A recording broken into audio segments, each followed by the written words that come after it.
The morning of June 22, 1941, Major Friedrich Weber stood alone on a railway platform in East Prussia, watching the machinery of invasion roll east.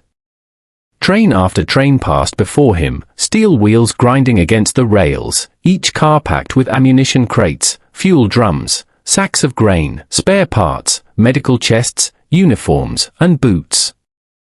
Everything that 3 million men would require to cross a border and fight a war that German planners believed would be finished before the year was over. Weber was 31 years old. He came from Cologne, the son of a shipping clerk who had taught him early that movement, timing, and infantry mattered more than appearances. Before the war, Weber had studied logistics and transportation management, a field few officers considered glamorous and even fewer truly understood. He had joined the army believing that wars were decided not only by courage or tactics, but by whether the right things arrived at the right place at the right time. For the last 18 months, Weber had served as a supply officer during the campaigns in Poland and France. Those campaigns had reinforced German confidence and masked dangerous assumptions. Distances had been short. Infrastructure had been dense. Railways had matched German gauge. Roads had been paved. Supplies had flowed fast enough to keep up with armored advances that shocked the world. The Soviet Union was not France.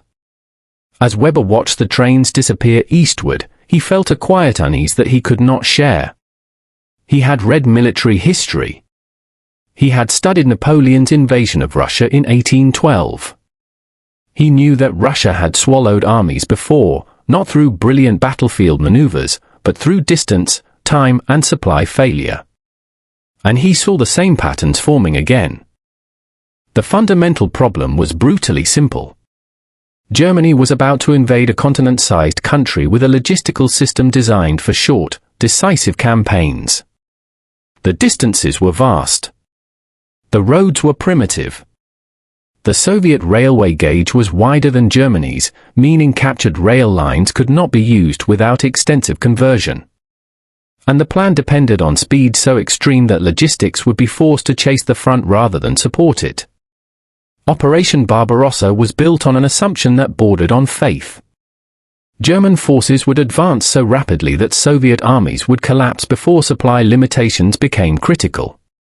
Captured Soviet supplies would fill the gaps. Resistance would crumble. The war would end before winter. Weber knew that logistics does not care about faith.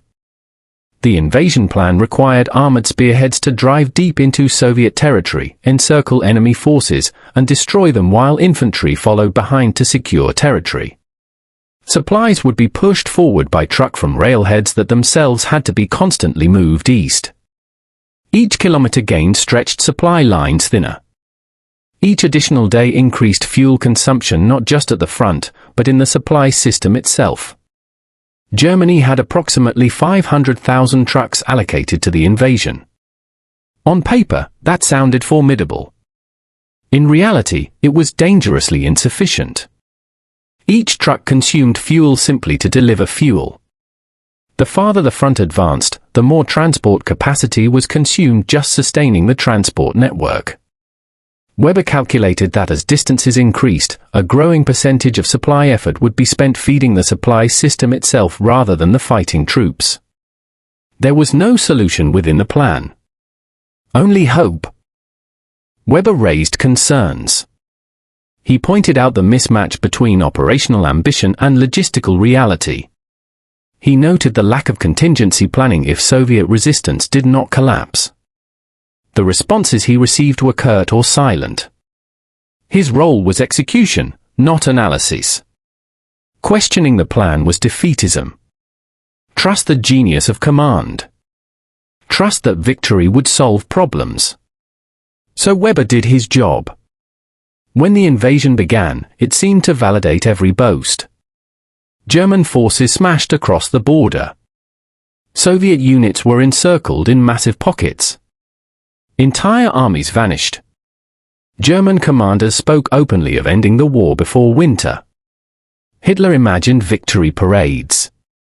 But Weber watched different indicators. Trucks broke down faster than expected. Soviet roads disintegrated under constant traffic.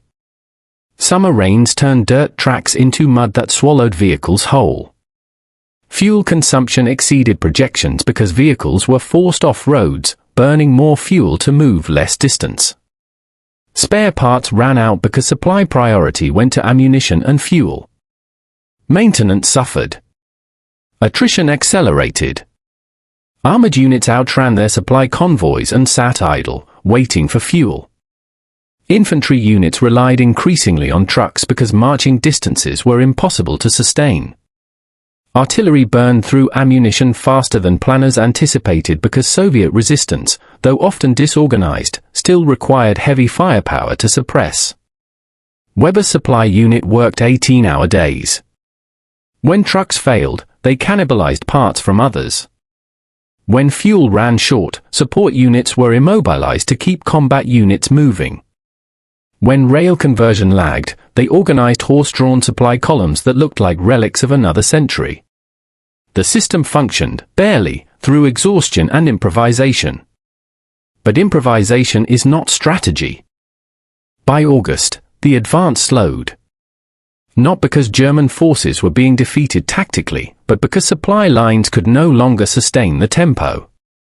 Trucks were wearing out. Fuel shortages multiplied. Railways could not keep pace. Weber reported these trends with precise data. Declining transport capacity. Rising fuel consumption. Increasing delivery delays. The reports were acknowledged. Nothing changed. Operation Typhoon, the drive on Moscow, was launched anyway. By October, the supply system was breaking. Distances were extreme. Transport capacity was collapsing. Fuel deliveries were erratic. Ammunition distribution was uneven. Some units had surplus. Others had none. Then winter arrived. Not gradually. Abruptly. Vehicles froze. Lubricants thickened. Engines failed. Weapons malfunctioned. Soldiers lacked winter clothing because it had never been prioritized. Supplies existed in Germany, but there was no capacity to move them forward. Weber watched convoys fail mid-journey. Railheads clogged with supplies that could not be moved. Trucks abandoned by roadsides. Men suffering frostbite at rates that rivaled combat casualties. When the Soviet counteroffensive struck in December, German forces were exhausted, undersupplied, and immobile. Retreat became chaos. Equipment was abandoned. Wounded were left behind. Units disintegrated under pressure. The supply system collapsed not because logistics personnel failed, but because they were asked to perform the impossible. Germany survived the winter, barely. But nothing fundamental changed. In 1942, the same pattern repeated. Operation Blue pushed toward the Caucasus and Stalingrad, extending supply lines even further. Weber, now responsible for corps-level logistics, read the plans with dread. The distances were worse. The infrastructure poorer. The resources unchanged. Again, concerns were raised. Again, they were dismissed. The advance reached the Volga. Supply lines stretched over 600 kilometers.